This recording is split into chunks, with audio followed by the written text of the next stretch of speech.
Greetings, programs, and welcome to another episode of Recruit a Friend, the show where we learn about the people behind the keyboard. Today, we're sitting down with a League legend, a Magic Master, Warcraft wonder, and the best damn trooper in the 501st. Let's give a big Recruit a Friend welcome to Logan. Thanks for being here. Holy hell, that was a heck of an introduction. Thank you. Hi, everyone. Yeah, you're welcome. It's not even everything you do. I was like, how do I remove things? There's nothing in there about Mass Effect. Yeah, I think you play a little bit of Hearthstone. Warhammer as well, right there. Yeah. It's there's a lot to Logan. Many layers, like an onion, but a delicious onion. Well, I mean, you ask Tony Abbott and he'd say they're delicious, but yeah. Let's jump right into it. How did you first get exposure to the world of Warcraft? How did I first get exposure to World of Warcraft? So my Warcraft journey started back with Warcraft 2, which was back in like 94 is when that first came out. So I want to say when I was like 6 or 7 is when I first started being exposed to the Warcraft universe.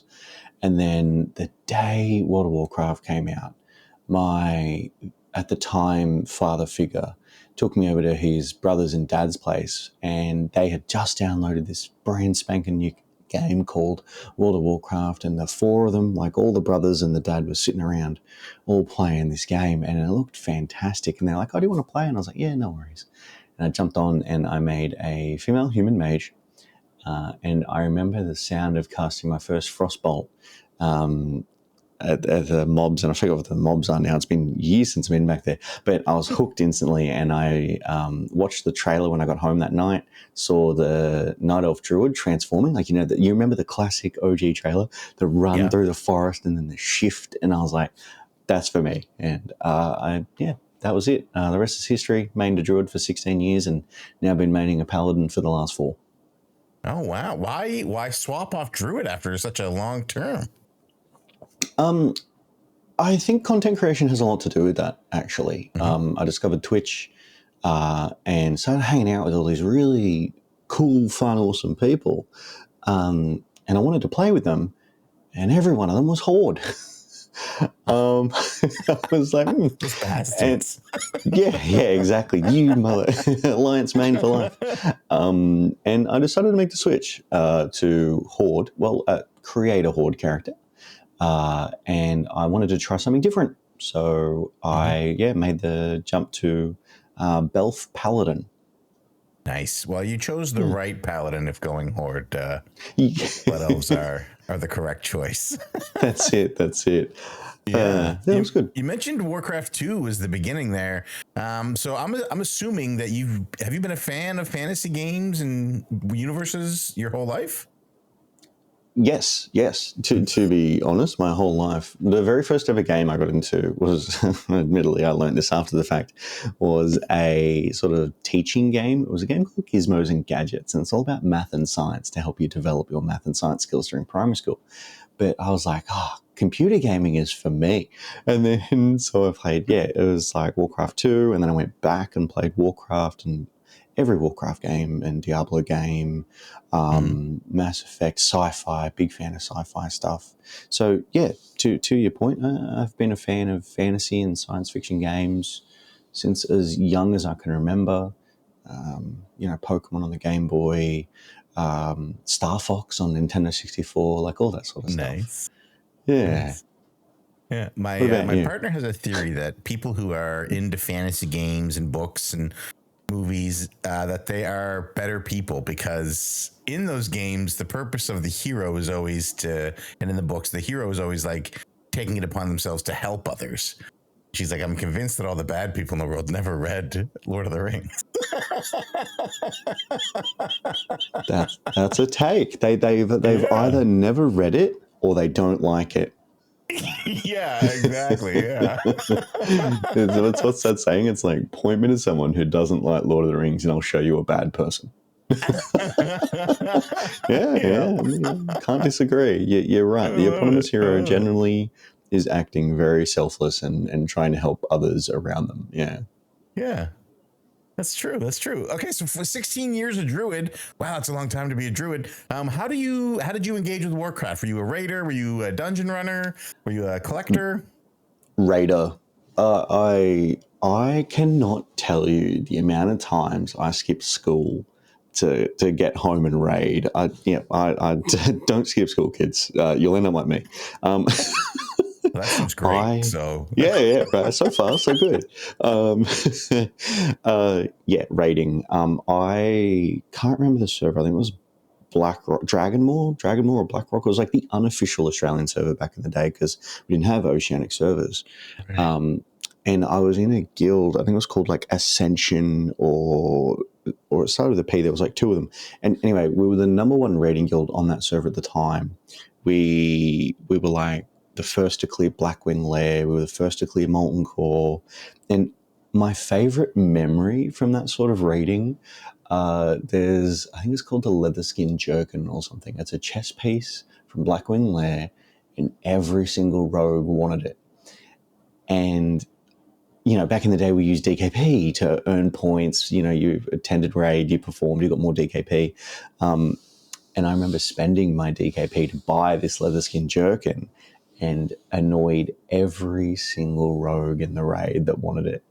I was like, hey, I earned it. Like, I wanted it. that's It was right. good. But raiding is a big part of my, I guess, World of Warcraft identity. And then I would suggest more secondarily would be Mythic Plus. I've been doing keys since BFA. I know it's not too long because like keys came out in Legion, but I've always been a tank in keys, and I really enjoy them. Nice. I love that. That's great.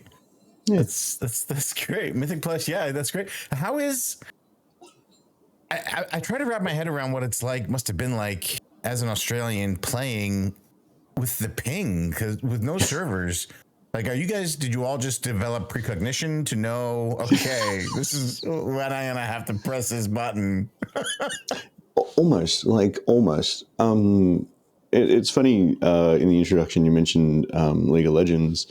If I'm going to compare the two in terms of ping, right? World of Warcraft with 180 ms, 180 ping, whatever you want to call it, completely playable, because things are telegraphed. And with practice, routine and remembrance, and it all sets in, and what's coming up, much like every normal raider out there. You know what's about to happen before it happens, and you can pre-position and prepare. Whereas in League of Legends, 180 ms is a death sentence because you don't know what's about to happen and you can't prepare. You can't dodge skill shots. You can't predict someone's going to be there. So raiding, World of Warcraft, 180 ms, perfectly fine. Yeah. Okay. Is there Australian servers? Is there OCE servers for League of Legends? Or no? Oh no, there is. Yes. Really? There's sorry. not? Sorry. There is. Sorry. Okay. Yeah.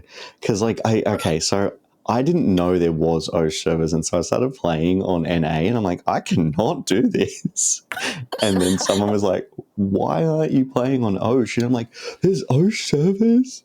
And that's so funny. Completely different game. Yeah. Changed my life. For the better.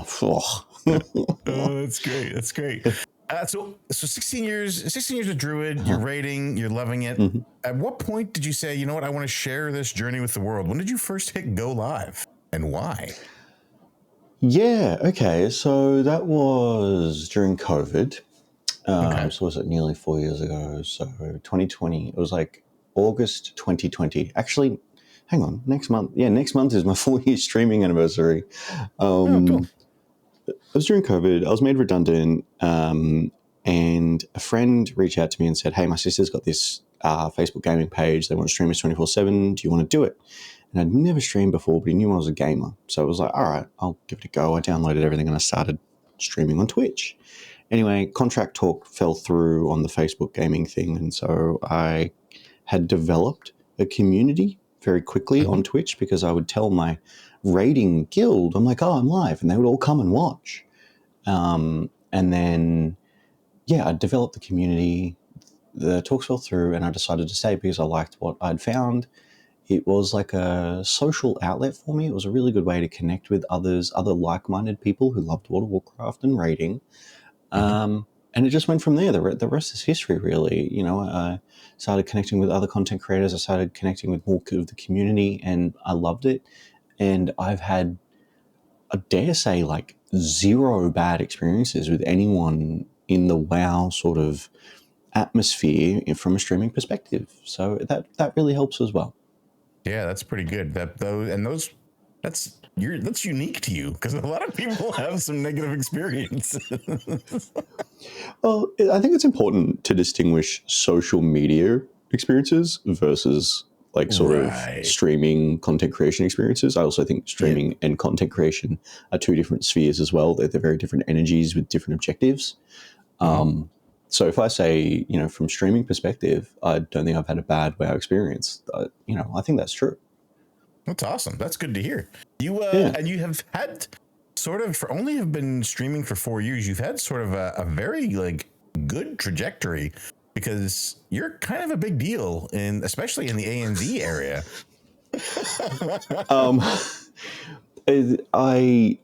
I appreciate the energy 110%, and I absolutely do recognize that I have been very, very fortunate.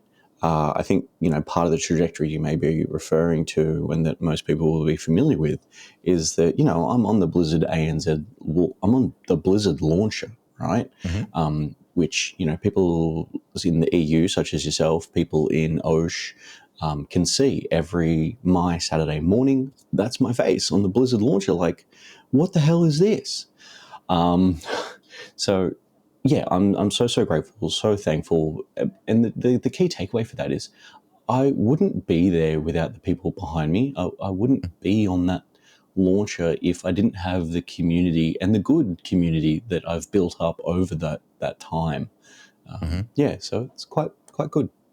That's awesome. And it's not just Warcraft, right? Because you do a lot with Magic the Gathering, and I see you even you're at live events now in Australia. And how does that feel? What's that energy like when you go to an event and you're on the main stage, or you've got a booth, and what's that like? Yeah, so Magic the Gathering, I do it sort of 2 different ways. One aspect of my Magic the Gathering, you know, interests is I teach Magic the Gathering at conventions. So, you know, we have the booth there. I'm employed, so that's not driven by me. I am there just as an employee, but it's great because I get to teach Magic the Gathering, and I get to play it. Like, here's a deck right now, just on my desk handy. Always ready. Yeah, no, I will throw down. So that's really fun. But the other aspect to which you're pointing out to as well is I'm fortunate enough to get invited to Magic the Gathering creator events. In the scheme of OSH Magic the Gathering content creators, I would say I'm a very small casual creator. Like, I do all my openings, and I post my openings, and I talk about some of my favorite cards, and that's about where it stops for me. But there are some fantastic creators out there, such as Attack on Cardboard, who does entire YouTube series about teaching people, and Ruby, she's over in Amsterdam right now for Magic Con. But Magic's a passion of mine, has been since about 2011. I actually still have my original deck here as well. It's in a more modern deck box, but this was the first ever deck that I went out of my way to build. It's a standard deck, which means it's 60 card format. That was a bit loud, sorry. And That's okay. I've got a dog barking over my shoulder. You can definitely open up your mouth. And it's all about werewolves. So that's one of the originals. This is Huntmaster of the Fells. It's a Mythic, and it's from the Innistrad set back in 2011. And the reason I got into Magic the Gathering is the same father figure who got me into World of Warcraft. So I'll have a lot to can blame him for a lot. But I was definitely thank him for a lot. yes, exactly. I was actually deathly ill. I had what was called a quinsy, which is like a ulcer in the throat, but it's like a extremely bad ulcer in the throat, and like effectively, you know how your body processes all the bad stuff out, and you have natural ways of getting it out. So this quinsy was a buildup of the bad stuff, but in the back of the throat, and I couldn't eat, I couldn't breathe, and I had to get rushed to hospital, had to have emergency surgery in my throat. They basically opened my mouth, I put a scalpel down the back, and I was on penicillin for like 2 weeks and just cooped up in bed. And anyway, father figure was like, hey, Magic the Gathering, And we went absolutely hard, and we bought every, collector booster box pack we could, and the rest is history. I've been playing it for 13 years now. Wow, that's crazy. I'm so glad you didn't die. Yeah, me too. That is a wild story. Yeah. That's crazy. So if you had to pick, I can sense there's a lot of passion in both worlds, and I don't want to pit them against each other. But if you had to pick between Magic the Gathering and Warcraft, I'm going to make you pick. Yeah. World of Warcraft. Easy. Yeah. At the end of the day, if I had to keep one and get rid of the other, it's easily World of Warcraft. World of Warcraft, first of all, I've been playing a lot longer. Mm-hmm. But I don't know, I feel like it means so much more to me. It has a lot more social connection. It has just like a significant and deep history and world behind it. And World of Warcraft also extends beyond the confines of World of Warcraft in that it's, it's drawn its sources from Warcraft as well. And I remember looking at the original game and I was like, oh, and it also, draws UI inspiration from Diablo. And like it's so much more, if you know what I mean. Whereas, and Magic, while we live in an internet society and, you can talk to people out there about all sorts of stuff from all walks of life, Magic is almost like isolated connection, if you will. Like you've got your groups that are local to you that you go and play cardboard with, and away you go. And you might have a chat about it online. Whereas World of Warcraft, all day, every day, you're literally playing with people from all over the world. Groups of 5 dungeons, groups of 10 plus rating. I think it's just a more social, connected experience. Okay. Good answer. Yeah. And this is a Warcraft podcast, so great answer. Yeah. Can you imagine if I'd said Magic? Oh my God. Yeah. You have to censor it and be like, we ended it right there. Yeah, that was the end of Logan. Yeah. So you work a full-time job. Content creation is a passion project, a hobby. Is there a world where it becomes the full-time career? Is there a situation where you say, you know what, I'm going to walk away from the day job and do this full-time? I mean, I personally think that would be the goal, right? But it's like right now, to answer your question, yes, there is a world, but it's not soon, and it's not a high priority, if that makes sense. I'm more focused on enjoying the journey and building the community and building strong foundations. Because, as you say, I balance a full-time day job. I do streaming stuff 4 days a week, and that includes everything before and after. So I probably put around 30 plus hours a week into that. And then I'm lucky enough to be married to, as most of you know, Emily. And let's be real, relationships take time and energy as well. So, there's a commitment of minimum 2 days per week to her. And then everything and anything else that you decide to throw in the mix. So, I'm very much just casually enjoying the journey, ultimately one day hopefully becoming a full-time content creator, because just playing games all day with everyone sounds pretty bloody good to me. Yeah, that's not a bad go. I like that you mentioned community. And one of the things that I think I like most about your streams is you seem to go out of your way to bring others into your sphere. There's at least twice that I can think of for sure that you've had group streams. It was Diablo, I'm pretty sure I was watching, where it was you and 3 other streamers. And you guys were just having a gas and playing the game. And is that outreach, that making others feel welcome, is that something that you've always had in your life, or is it like a new development? I personally think it's a much more recent development. I want to say in sort of the last 5 years of my life, as I've grown and matured and sort of found myself more. I definitely feel like as a younger fella, whilst I was social, I was definitely more of an outcast. Your cliques and your groups in schools and stuff, and you got the popular kids and the not so popular and all that sort of stuff. I never really fit in anywhere. I was able to float around and talk to any group, but now it's more. I feel like I've found, me as a person, and I almost feel like I've found my place in, streaming and content creation and building this community. I believe a community is built in the same way that a company is built, in that culture comes from the top. And so the community that I'm building, the community that I'm a part of, is a community that I want to be and see. If that makes sense. It's almost like a catch-22. It's like it works because that's the way I want it to work. Yeah. Yeah. No, I like that. If you build it, they will come, and it is a reflection of the energy that you put out there. That's a great answer. That's awesome. Sometimes you do shows, you're like, okay, I'm going to talk to somebody, and I have this opinion of them where they seem like they're one type of way, and it's really nice to actually speak to them and find out that they are that way. Yeah. which is nice.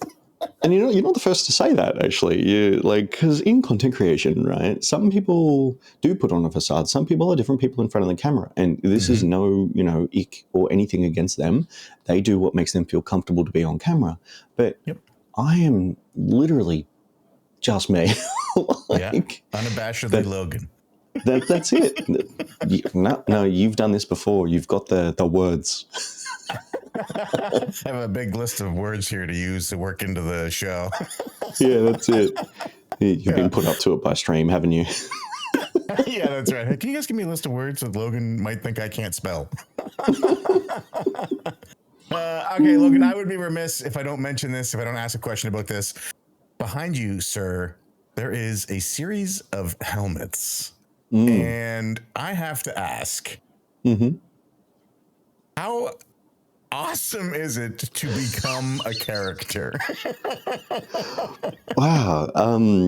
It's very, very awesome. So I don't think you can see right now, but over the far side over here is a scout trooper. Now, I've dabbled in cosplay lightly a bit, but my most significant, my most real cosplay is my 501st Legion Scout Trooper. Now, why did I say 501st Legion, not just Scout Trooper? Because the 501st Legion is an international non-for-profit charity organization, and your costume must be movie accurate to join the 501st Legion. And I was a member of them for about 10 years. More recently, I was moved to retired status because I didn't attend any events for a couple of years, sort of during COVID and the end of COVID. But it's something, it's almost like you become an actor when you cosplay, right? Because you embody the spirit and the energy of the character that you are, cosplaying.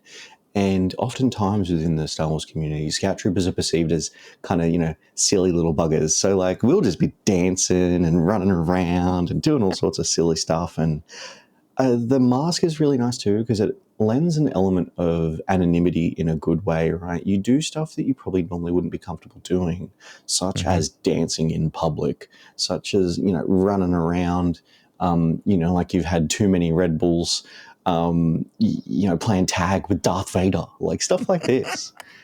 But for me, the 501st cosplay, the Scout Trooper cosplay, the best part of that, because we are a charitable organization, we oftentimes partner with kids' charities, such as Starlight Foundation. And when we attend events, they're called troops. And we oftentimes attend hospitals.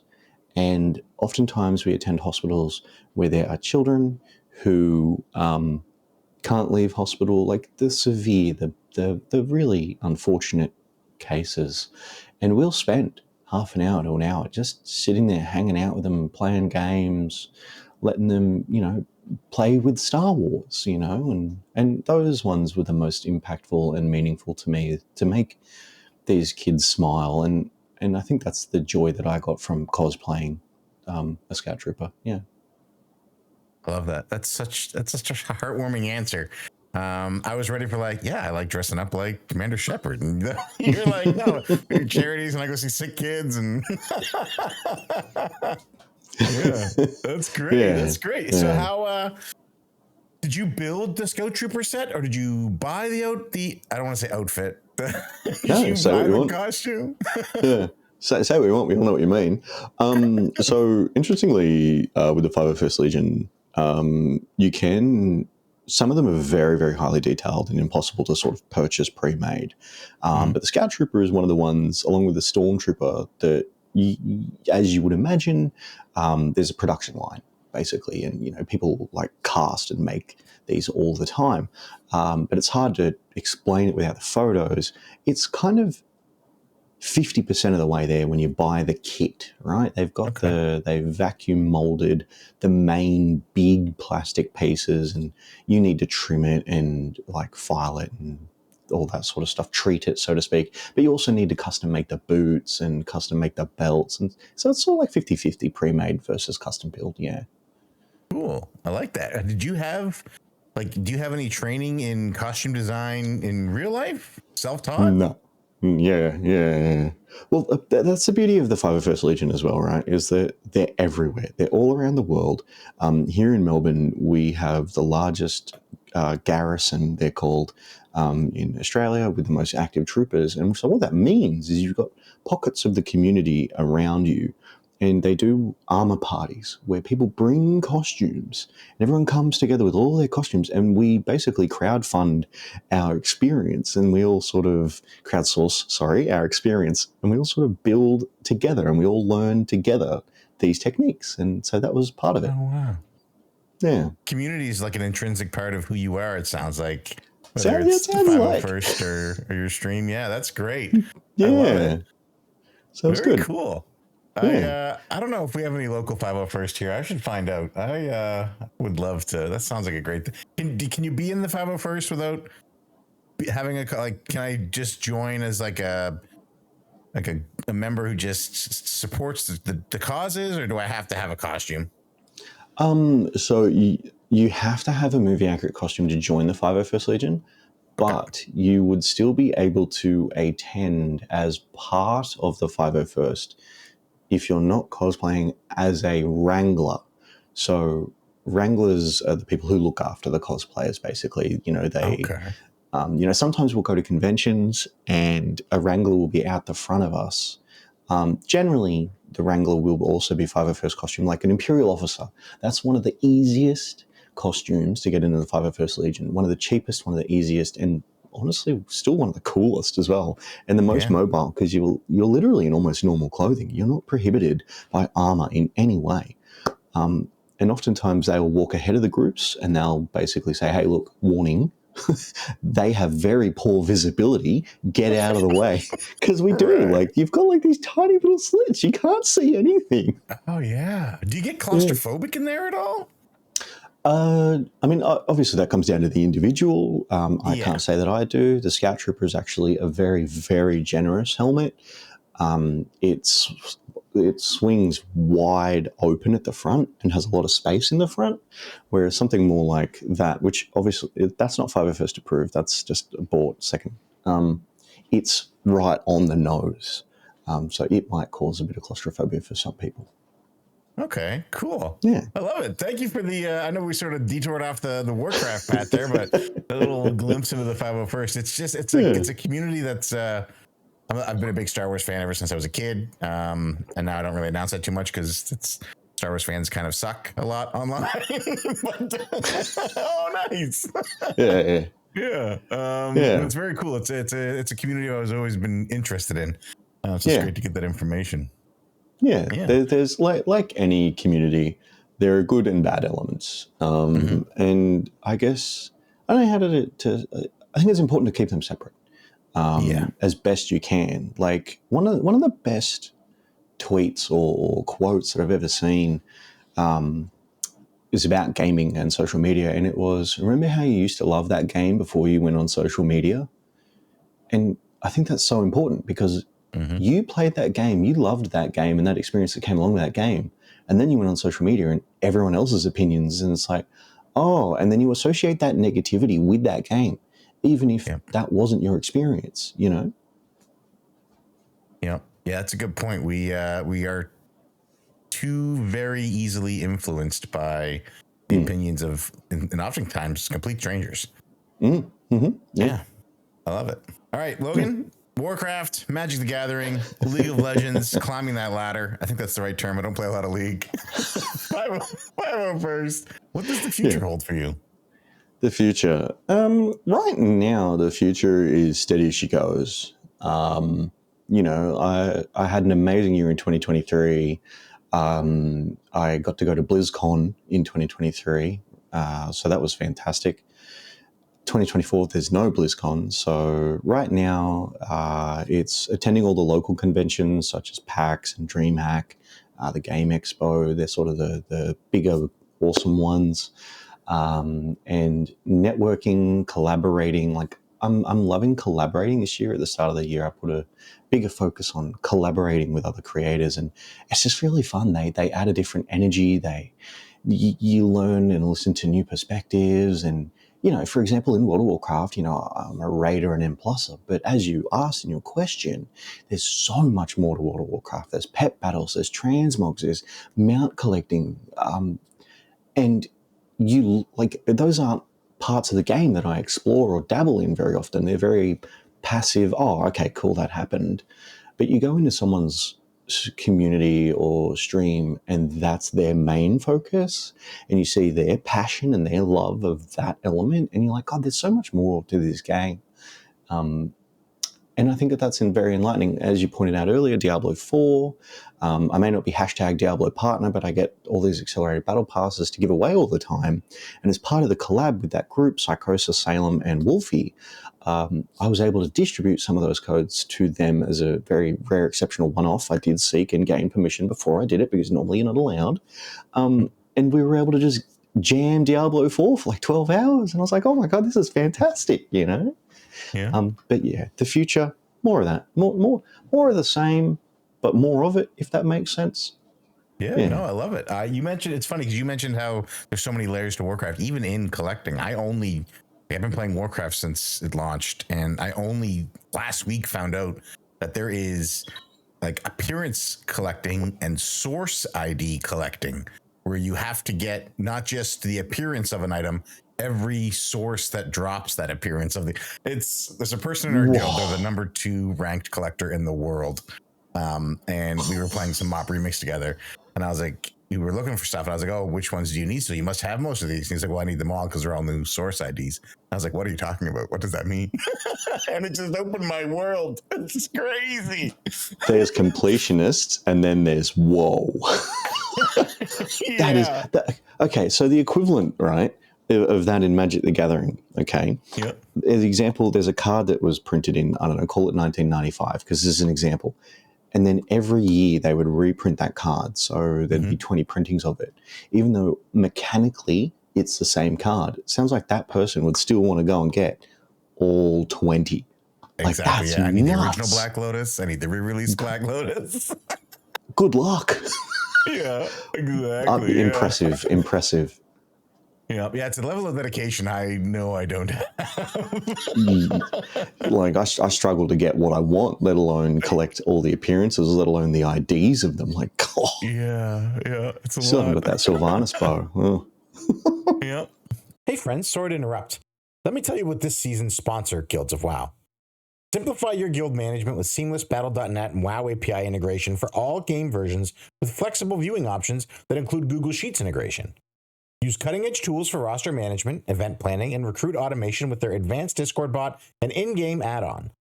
Join over 110,000 accounts, 10,000 guilds, and 2.5 million characters thriving on the platform. Customize your guild page, showcase moments, and boost your online presence with custom domains and Twitch integration. Stay ahead of the curve with Guilds of WoW today. Logan, we end every show with a 10-question questionnaire, and if you are ready, sir, I would like to ask you those now. Yeah, I'm as ready as I can be. All right, here we go. Question number 1. What is your favorite word?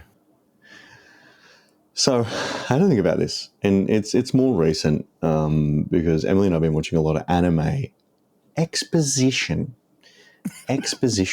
is, at the very least, my current favorite word, and it's because they exposition everything. It's not monologuing. It's they will explain the same thing comprehensively, in depth, 20 million times before they get to the fight. And I'm like, what is this? And I Googled it, and it's called exposition. So that's my favorite word right now. I love it. That is a great favorite word and a good reason. Bloody anime. Question number 2. What is your least favorite word? I'm going to go with a fairly standard word here, probably moist. Yeah, you know what? I think you're like the third person this season. I record the whole season ahead of time. So as of recording, like this is my 4th recording in 3 days for the show. You're the third person to say moist. What? Yeah. Wow. It is a moist hating season. Season 5. You should call it the moist season. I should, yeah. Okay, I don't know what it. Yeah, I don't know what it is. I think a lot of it is part of the social perception about it. Because obviously the word is in and of itself is a fine word. But I think where the word is used a lot of the time and the social perception around that usage of that word, because a lot of words can insinuate things, and moist generally insinuates more adult related activities. Yeah. So maybe that's it. Yeah. Or like a moist towelette. You use those to clean your fingers. Hey, KFC, best moist towelettes, all right? Yeah, you're right. Question number 3. What sound or noise do you love? Jeez, there's so many. There's literally so many. So sound or noise. So I'm going to, I guess, break this down into music and a noise. I personally am a big EDM, electronic dance music, EDM fan. And I love trance. Trance is kind of my thing when it comes to EDM. Side note, my wife and I are heading to Tomorrowland in literally like a month. It's EDM Mecca. We cannot wait. We've been trying to get there for 10 plus years. So that was music and noise. I like clicking. Clicking's a good noise, in my opinion. I'm going to go with clicking. I'll go with that. Okay. All right. I like it. Question number 4. What sound or noise do you hate? Not many. Definitely nails down a chalkboard. Definitely the classic nails down a chalkboard. I'm the same. You drag those nails, it's like, you get the brain tingles and the body shakes, and it's like, no thanks. I have very specific one. In my fingers when I hear it. Yeah, like it brings it back. Yeah. Also explosions. Not in game, IRL, but that's a very, very personal, specific one from my time in the military. Oh, yeah, that would make sense. Yeah, okay. Good answers. Question number 5. We're not going to dig on that. Question number 5. What is your favorite dungeon? Scarlet Monastery. All wings. Nice. Yeah. I love the aesthetic there. I love the fights, all of it. Exactly. I personally think when I say Scarlet Monastery, I don't think you can do Scarlet Monastery without doing all the wings at once, right? And I'm talking the OG Scarlet Monastery. Not what it is now is fine, but the original is, I think I have a lot of nostalgia associated and attached to it, but you do all 4 wings, that Scarlet Monastery, and as you said, the aesthetic is great. I love its own sort of like little story as you go through the 4 dungeons. It was the OG mega dungeon, Yeah. Yeah, it really was. Yeah. That's a great description of it. I like that. I'm going to start using that. I'm stealing that. Yeah, man. You're welcome. Excellent. Question number 6. What is your least favorite dungeon? Least favorite dungeon. I don't have many least favorite dungeons. I advocate to bring back necrotic. I didn't think that was that bad of an affix. So, people will be like, oh, well, your opinion's garbage then. Least favorite paladin. You had like 7 ways to clear it. Lightforge, Draenei, Night Fae, Paladin. So like the only one that had more cleansers was a Dwarven Paladin, I think. Yeah. So yeah, necrotic wasn't an issue. Least favorite dungeon. I'm going to go, I can't even remember the name of it. I think it was like Razor Fen Crawl or something, the one out in the Barrens. RFK, Razor Fen Crawl. Yeah. That was when you had to fight the undead, they're not gnolls, they're, what are they called? I don't even know. Hedgehog people. Wow, we're bad fans. Anyway, I know that's how much. That's how much it's my least favorite dungeon. I don't even know the name of it, the bloody thing. I just know it's out in the Barrens. Yeah, no, that's a good one. All right. Yeah. Question number 7. We're gonna move on. Question number 7. What is your favorite curse word? I can't say it. You can. We can curse in the show, and I'm gonna assume it's similar to Dark Mechs. So yeah, can't. Yeah. It's so versatile. Yeah, that's literally if you're North American, it's fuck, and if you're British or Australian, it's that. So yeah, pretty standard. I have been stereotyped accurately, sir. Question. Dark Mike said the same thing. He was like, "Oh, I can't say it, can I?" I'm like, no. Well, the worst was. So, that's part of it, right? So, as you're saying, part of the community, being a content creator online, you generate an international community if you're lucky.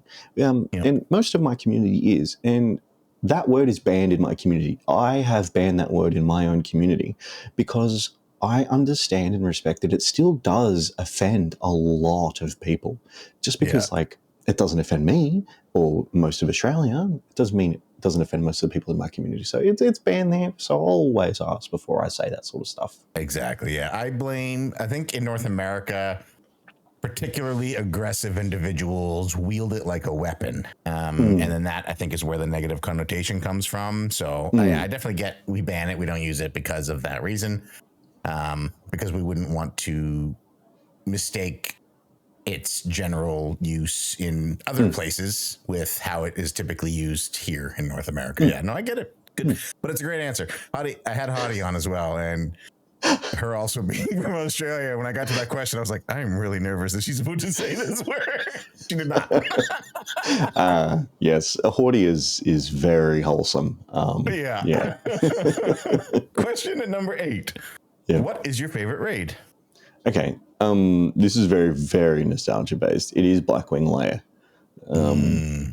Just because, you got that leather skin jerkin. That's obviously there was that experience in it, but I just had such fond memories around it, even excluding the whole leather skin jerkin situation.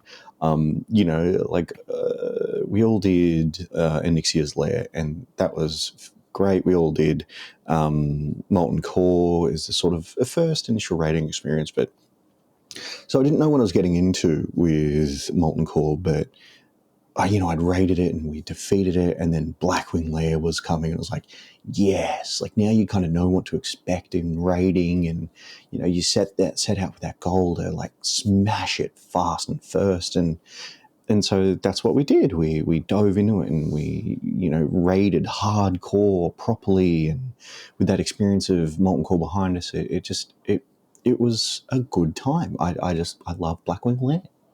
Yeah. Great answer. Blackwing Lair is a fantastic raid. Yeah. Question number 9. What is your least favorite raid? Least favorite raid? These least favorites are hard for me because generally I'm a positive kind of guy. And probably sometimes to the point it's detrimental to me because I forget about or I overlook negatives a lot of the time.